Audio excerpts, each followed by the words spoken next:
आँखों की मौसमी बीमारियों से आँखों का खुश्क होना और आँखों की दीगर एलर्जी शामिल हैं, जो मौसमी तब्दीलियों में धूल, खुश्क मौसम और दीगर माहौलियाती अवामिल की वजह से बढ़ जाती हैं। बदलता मौसम अपने साथ सेहत के बहुत से मसाइल का बायस बनता है। पानी का जमा होना, नमी में इजाफा आँखों की मुतादिद इन्फेक्शन का बायस होता है। ख़ास तौर पर अपने हाथों को साबुन और पानी से बाकायदगी से धोएं। ख़ास तौर पर अपनी आँखों को छूने से पहले और बाद में अपनी आँखों को रगड़ने से गुरेज करें।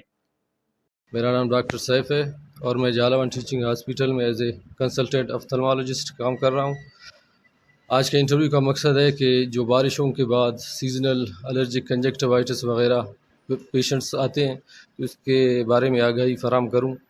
ये एलर्जिक कंजक्टिवाइटिस होता है जो कंजक्टिवा में इन्फ्लेमेशन की वजह से होता है, जिसकी वजह से ख़ारिश होना, आँखों में पानी आना, फॉरम बॉडी सेंसेशन होना, कई वजूहत हो सकती हैं। तो पेशेंट्स काफ़ी परेशान होते हैं, लेकिन इतना बड़ा मसला है ही नहीं।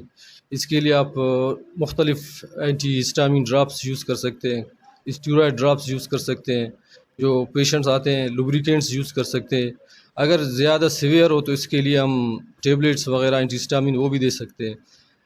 जो बच्चों में ख़ासकर मसला क्रिएट करते हैं वर्नल केरेटोकंजक्टिवाइटिस, जो एक्सटेंट रबिंग की वजह से केरेटोकोनस का शिकार होते हैं, वो मसला थोड़ा पेचीदा है।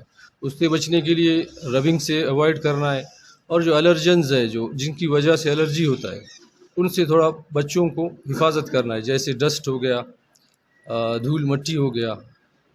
हाथ दिन में मुतादिद सतहों के साथ राब्ते में आते हैं, जिनसे बैक्टीरिया और वायरस होते हैं, जिनकी वजह से आँखों को छूने से इन्फेक्शन पैदा हो सकती है। रिपोर्ट मुर्तज़ा बलोच, वश न्यूज़, खुजदार।